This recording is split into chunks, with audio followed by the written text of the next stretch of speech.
Hello, welcome back to Montreal beer reviews. So I've decided to take a small break from reviewing IPAs, kind of back to back. So I decided to review Belgian beer for a change. And I've had this for a number of months. It's been like, 5-6 months since I bought it in Moscow.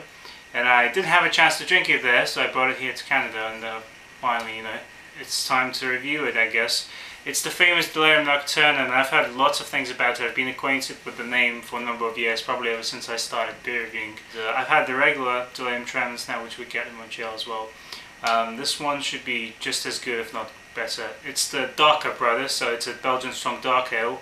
8.5 is the ABV. It's brewed by the brasserie Hege, I don't know how to pronounce it. It says here triple fermentation, and then also beer brewed with lovers drunk in the right mind. I guess it's a play.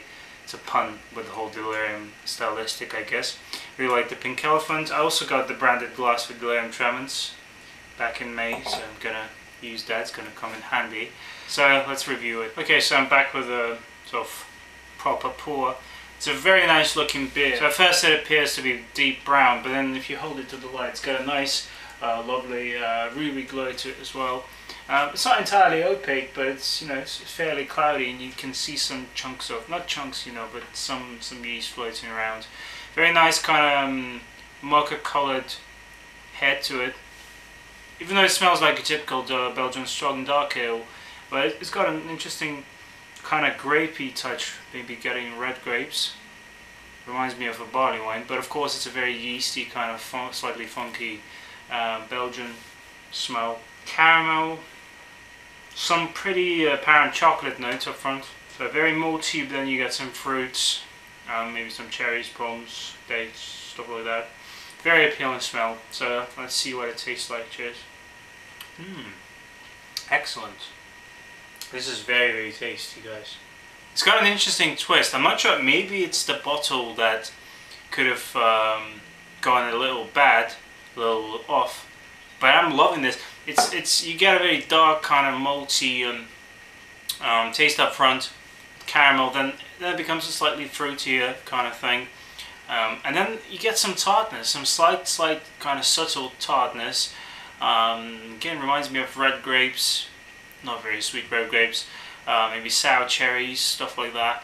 At the back, a bit more chocolate shows up, and a bit more caramel and bread in the finish. Definitely not a very bitter beer.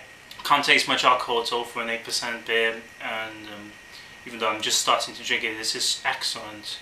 And I'm not having this too cold, I let it sit for probably 5 minutes before opening it, so that's good.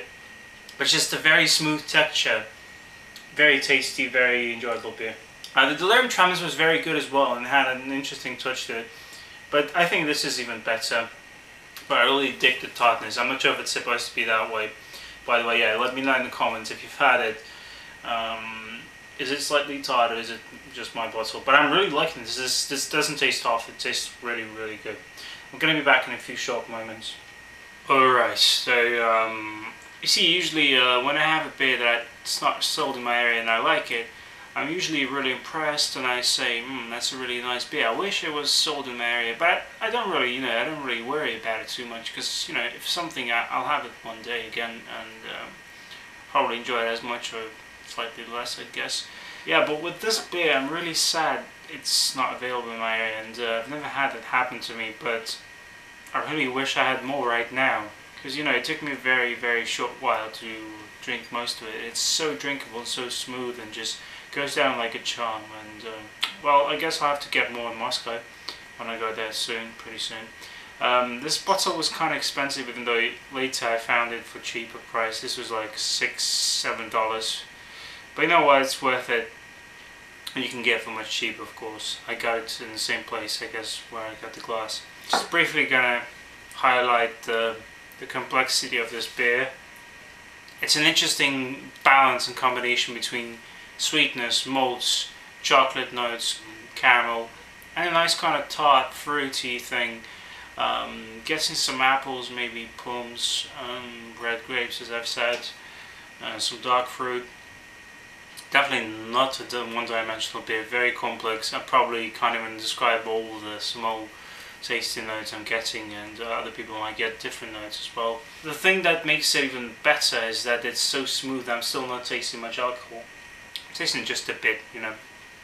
The tartness I'm getting is pretty subtle. It's not that, you know, it's not a sour beer.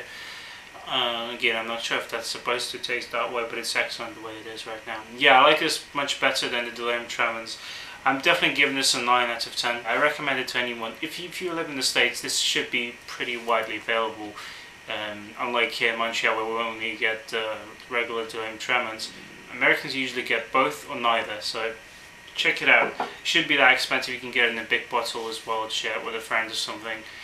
It's just a great beer. If you like Belgian Strong Dark Ales, you should definitely check it out. Because I was expecting something, you know, something more typical, I guess. But this is something extra, something more. You get more than you pay for, I guess.